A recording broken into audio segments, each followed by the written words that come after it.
What would you do if you realized the person sitting in the passenger seat, the person you planned to marry, was capable of watching someone die without blinking? I'm recording this on an old tape deck I found in the attic because I don't trust the cloud, and I definitely don't trust my phone. If anyone finds this, just know that I didn't want it to end this way. I was weak. That's my only defense. I was weak, and I was scared, and I let it happen. This was 5 years ago, New Year's Eve. I was driving a beat-up Ford Taurus that belonged to my fiancée, Sarah. We were heading back from a party in the sticks, one of those bonfires that starts fun, but ends with people passing out in lawn chairs and fighting over warm beer. We left around 2 a.m. The roads were a nightmare. It had been sleeting all afternoon, that invisible black ice that coats the asphalt like glass. I was sober. I've always been the designated driver, but Sarah was gone. Not passed out gone, but that specific kind of wired, aggressive drunk, where her eyes looked too wide and her jaw was set tight. We were arguing. I don't even remember what started it. Probably money. Sarah was a paralegal at a high-end firm in the city, and she was obsessed with image, with the trajectory of our lives, as she called it. She felt my job as a landscaper was an anchor dragging her down. The heat was blasting in the car, smelling like dust and old fabric, making the air stifling.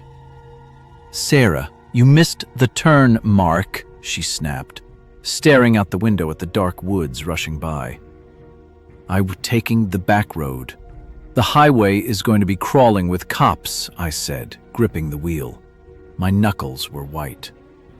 "You're always so afraid," she muttered. "It's pathetic." That was the mood.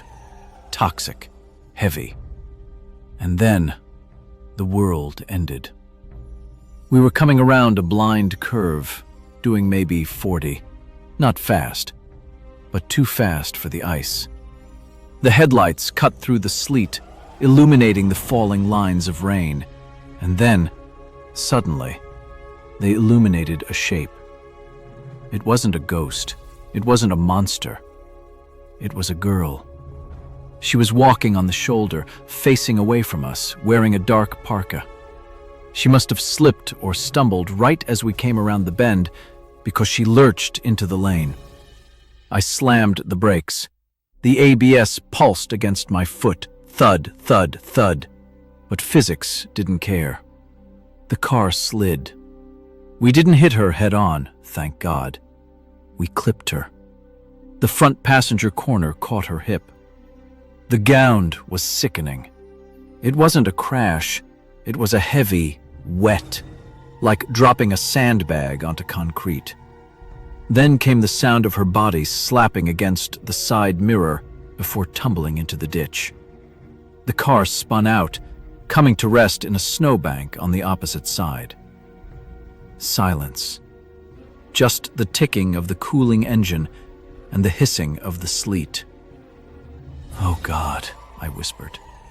My heart was hammering against my ribs so hard I thought it would crack them. "Sarah, are you okay?" Sarah didn't scream. She didn't cry. She was just staring into the side mirror, her face completely blank. "Fix the mirror, Mark." "What?" "The mirror. It's hanging off. Fix it." I ignored her and scrambled out of the car. The cold air hit me like a slap. I ran back across the icy asphalt to the ditch. The girl was there, tangled in the high, dead grass. She was young, maybe 20. She was wearing a fast food uniform under her open parka. She was alive. She was making this low, keening noise, a sound of pure animal distress. Her leg was bent at a wrong angle, clearly broken, and there was a gash on her forehead bleeding into her eyes. When I slid down the embankment, she grabbed my wrist with a strength that shocked me. "Fees," she wheezed. "Cold. It's so cold." "I got you," I said, my voice shaking. "I'm going to get you to the hospital. You're going to be okay." I looked up. Sarah was standing at the top of the ditch, looking down at us. She looked like a statue against the gray sky. "Help me get her up!" I yelled. Sarah didn't move for a long second. Then, slowly, she picked her way down the slope. She didn't look at the girl's face. She looked at her name tag. Then she looked at the road. Empty. Silent. "We can't call the police," Sarah said. Her voice was calm, terrifyingly calm. "Are you insane? She's hurt." "Mark," she said, her voice dropping to a hiss. "You have a prior DUI from college, remember? That was 10 years ago. Doesn't matter. It's New Year's Eve. You're driving my car. If the cops come, they'll smell the alcohol on me. They'll see your record and they'll ruin us. I'm up for a promotion next month. If I'm involved in a vehicular injury case with a repeat offender, it's over. My career is over." The girl whimpered, her grip on my wrist tightening. "Please." "We aren't leaving her," I said firmly. "I'm putting her in the car." "Fine," Sarah said, her eyes narrowing. "Put her in the car. We'll take her to the ER ourselves. Drop her at the entrance and leave. No names, no cops." It seemed like a compromise, a terrible one. But in the panic, my brain latched onto it. I scooped the girl up. She screamed when her leg moved, a ragged, tearing sound that echoed in the woods. I struggled up the embankment, slipping on the ice, and got the back door open. I laid her across the back seat. She was shivering violently, shock setting in. I got back in the driver's seat, panting, sweat freezing on my forehead. Sarah got in the passenger side. She locked the doors. "Drive," she said. I pulled the car back onto the road. The heater was still blasting. The girl in the back, her name tag said Emily, was sobbing quietly. "My phone," she whispered. "I dropped my phone." "We'll get you help, Emily," I said, glancing in the rearview mirror. Her face was pale, smeared with blood. "Just hang on. The county hospital is 20 minutes up Route 9. I drove. The adrenaline was starting to fade, replaced by a cold, creeping nausea. I kept checking the mirror. Emily's eyes were fluttering. "Keep her awake," I told Sarah. "Talk to her." Sarah turned in her seat. She didn't offer comfort. She stared at Emily with a clinical, predatory intensity. "Who were you meeting, Emily? Does anyone know you're walking this road?" "No," Emily gasped. "My car broke down, mile back. Just walking home." "No one knows?" Sarah asked. "No, please, my leg." I saw Sarah's posture relax. It was subtle, just a slight drop in her shoulders. She turned back to face the front. "Mark, turn right up here." I frowned. "What? No, the hospital is straight, Route 9. "Turn right," Sarah said. Her voice wasn't a request. It was an order. "Take the logging road toward the quarry." "Sarah, stop it. We are taking her to the hospital." "Think, Mark," Sarah snapped, turning on me. The mask of calm slipped, revealing a desperate, vicious anger. She saw the car. She saw us. She knows my face. We drop her at the ER, she talks. Cops come to our door tomorrow. I lose my license. You go to jail for reckless endangerment and assault with a vehicle. Is that what you want? Prison? For her? She needs a doctor, I shouted. She needs to be quiet, Sarah screamed back. From the back seat, the sobbing stopped. The air in the car changed instantly. Emily wasn't unconscious. She was listening. She realized. "Let me out," Emily whispered. Her voice was trembling with a new kind of fear. "Please, I won't say anything. Just let me out here." "Child locks are on, honey," Sarah said, staring straight ahead. "Mark, turn the wheel. Now." I don't know why I did it. Maybe it was the habit of obedience. Maybe I was just a coward who couldn't handle the conflict. But I turned the wheel. The car crunched onto the gravel of the logging road. The trees closed in around us, thick and dark. No, please! Emily started to thrash in the back. Her broken leg must have been agony, but the adrenaline of survival overrode the pain. She hammered on the window with her fist. Thump, thump, thump. "She's going to break the glass," Sarah said, annoyed. "Pull over." "I am not pulling over to let you hurt her, Sarah." "I said pull over! We need to restrain her before she causes a crash." I slowed the car down. We were miles from the main road now. Total isolation. I stopped the car. Before I could even put it in park, Sarah unbuckled her seatbelt. She didn't open her door. She climbed over the center console into the back seat. "Sarah, don't!" I yelled, reaching for her arm. She shoved me back with shocking force. She was on top of Emily instantly. The back seat became a cage of violence. It wasn't cinematic. It was clumsy and horrible. Emily was screaming, clawing at Sarah's face. Sarah was hissing, trying to pin Emily's arms down. "Help me, Mark!" Sarah yelled.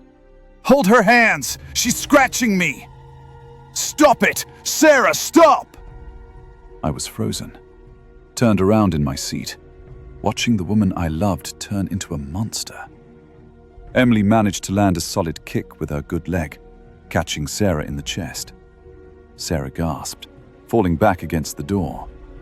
Then, Sarah's hand found something on the floorboard. It was the ice scraper, the long, heavy plastic kind with the brush on one end. She didn't hesitate. She swung it like a club. The sound of the hard plastic hitting Emily's temple was dull and final. Emily slumped back against the seat, her eyes rolling back. She wasn't dead, but she was out. Silence returned to the car, heavy, suffocating. Sarah was panting, her hair wild, a thin scratch bleeding on her cheek. She knelt on the floorboard of the back seat, looming over the unconscious girl. She looked at me. Her eyes were dark, pupils blown wide. There was no remorse, only calculation. "Drive to the quarry," she said. "The deep pit, the one they flooded last year." "Sarah!" I was crying now, hot tears leaking down my face. "We can't do this! This is murder!" "It's already done, Mark!" She screamed at me, slamming her hand against the driver's headrest. "We crossed the line 10 minutes ago. If she wakes up now, she puts us away for kidnapping and attempted murder. There is no going back. Do you understand? There is only forward." She leaned in close to my ear, her voice dropping to a whisper. "Do you love me? Do you want a life with me?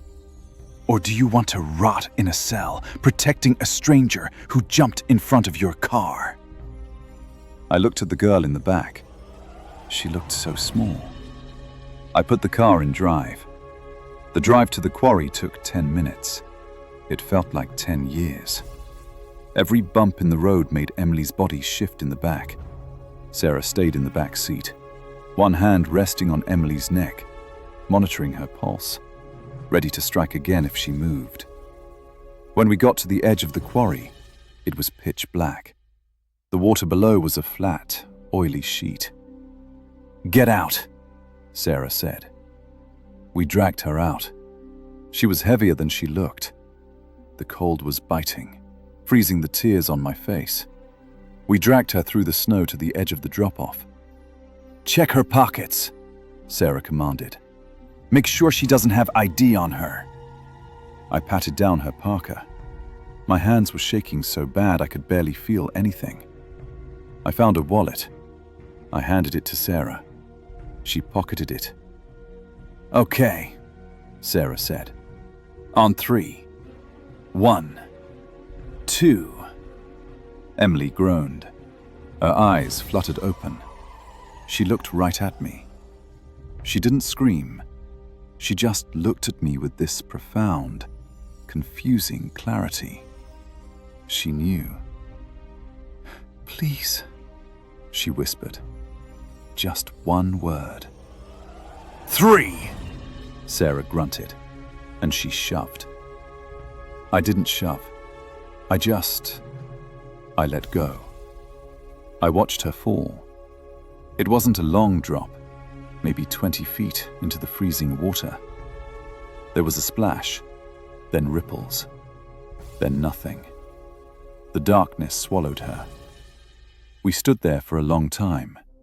Sarah was breathing hard, watching the water, waiting to see if she surfaced. She didn't. The cold water, the heavy parka, the broken leg. She didn't have a chance. "Let's go," Sarah said. She turned and walked back to the car. She didn't look back. The drive home was silent. We didn't turn on the radio. When we got back to the apartment, Sarah stripped off her clothes, put them in a trash bag, and told me to burn them in the morning. She took a shower. She scrubbed her skin until it was pink. I sat on the edge of the bed, staring at my hands. They felt dirty. They felt like they didn't belong to me anymore. Sarah came out of the bathroom, wrapped in a towel. She looked clean. She looked like the woman I had proposed to. She sat next to me and put her hand on my knee. "It's over," she said softly. "We're safe. We're going to be okay." She kissed me. And the worst part? The part that keeps me awake every single night, 5 years later? I kissed her back. We got married 6 months later. We have a house now, a dog. Sarah got that promotion. She's a partner now. We're happy. That's what everyone says. We're the perfect couple. But sometimes, when I'm driving alone at night, I hear that. I feel the weight of that girl's body in my arms. And I look at Sarah across the dinner table, laughing at a joke, cutting her steak with a sharp knife. And I realize the truth. I didn't escape a monster that night on the road. I brought the monster home. I married her. And every day I don't go to the police, I become a little more like her. I'm sorry, Emily. I'm so sorry.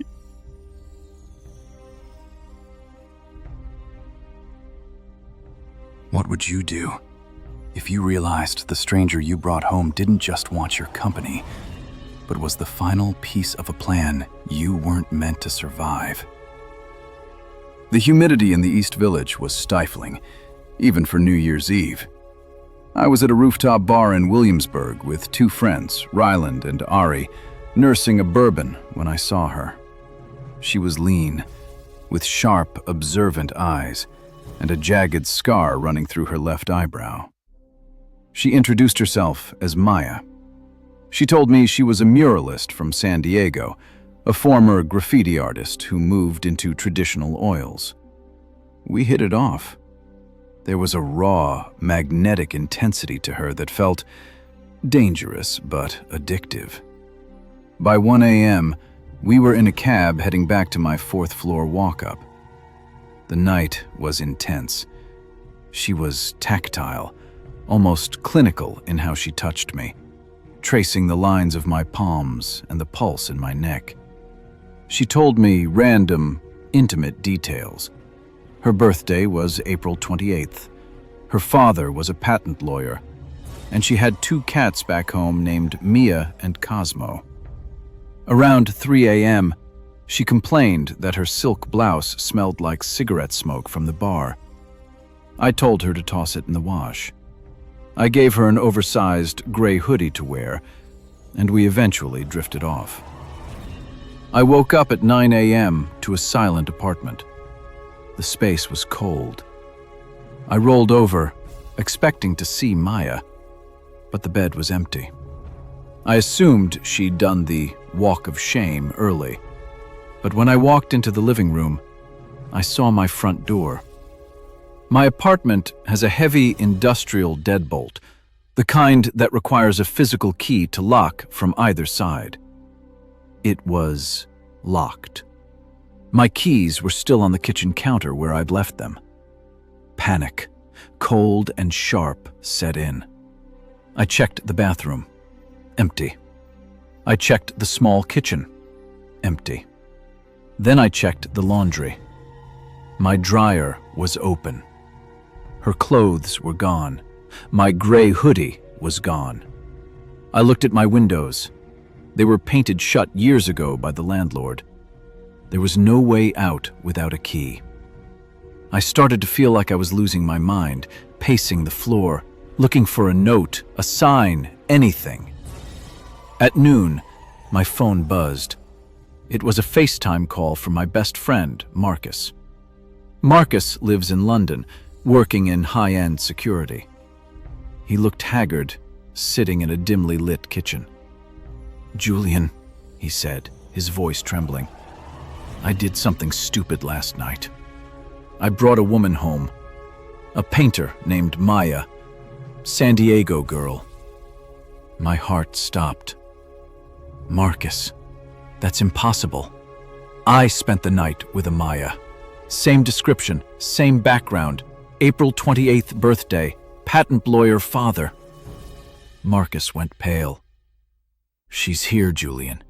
She's in the shower right now. She told me she just flew in from a gallery opening in Paris." The math hit me like a physical blow. London is 5 hours ahead of New York. If she was with me until at least 4 a.m. New York time, it was already 9 a.m. in London. There is no flight on Earth that could get her into Marcus's apartment and into his bed in that time frame. "Marcus," I whispered, "get out of the house, now." She didn't leave my place through the door. I'm locked in. I'm literally locked inside my own apartment. "What do you mean, locked in?" Marcus asked. "The deadbolt is engaged from the outside, Marcus. I don't have my spare. Someone locked me in from the hallway while I was sleeping." As I said it, I heard a faint metallic scrape. I turned toward my bedroom closet, the only place I hadn't checked thoroughly because the sliding doors were off their tracks. I walked over and shoved the heavy wood panel. Maya wasn't there, but my floorboards had been pried up. Deep in the crawl space between the floors, I saw a digital recorder and a series of high-end microphones wired into the walls. My stomach turned. This wasn't a ghost story. This was a surveillance operation.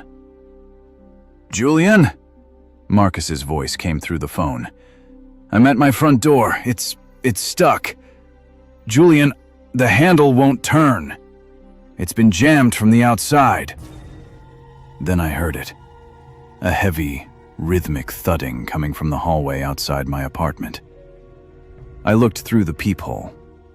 2 men in dark coveralls were dragging a heavy, pressurized tank toward my door. They weren't ghosts. They were professionals. "Marcus, they're here," I choked out. "The girl, she isn't one person. It's a script. The details, the cats, the father. It's a profile designed to make us feel safe, to make us trust the stranger enough to let our guard down." I realized then why she was tracing my pulse. She wasn't being romantic. She was checking for the onset of the sedative she'd slipped into my bourbon. She hadn't disappeared. She had let her partners in through the front door while I was drugged. They set the equipment, and she swapped out with another operative who looked just like her. Identical twins or surgically altered decoys used to facilitate high-value hits or kidnappings. I heard the hiss of gas coming through my door's threshold. They were pumping something into the unit. I ran to the window, grabbing a heavy cast-iron skillet, and smashed the glass. I screamed for help into the cold New York morning, but the street was empty. The city hung over and silent. On the phone, I heard Marcus scream. A heavy crash, the sound of glass breaking, and then a woman's voice, cool, calm, and utterly devoid of the warmth I'd heard last night. "Target 2 is secured," the voice said. "Initiate the cleanup at the New York site." The door to my apartment groaned as a crowbar bit into the frame. I realized Maya's father being a patent lawyer wasn't a random detail. Marcus and I had just finished a joint venture on a biometric encryption software. They didn't want our hearts. They wanted the master keys stored in our hardware. I backed away from the door as the wood splintered. The last thing I saw before the gas took my vision was the gray hoodie I had lent her. It was lying in the hallway, discarded like trash. I woke up 3 days later in a shipping container in the port of New Jersey. My hands zip-tied, my fingernails gone, and Marcus nowhere to be found. They didn't kill me. They kept me alive because I'm the only one who knows the final sequence of the code. And every day, a woman who looks exactly like Maya walks in, smiles, and asks me about my cats.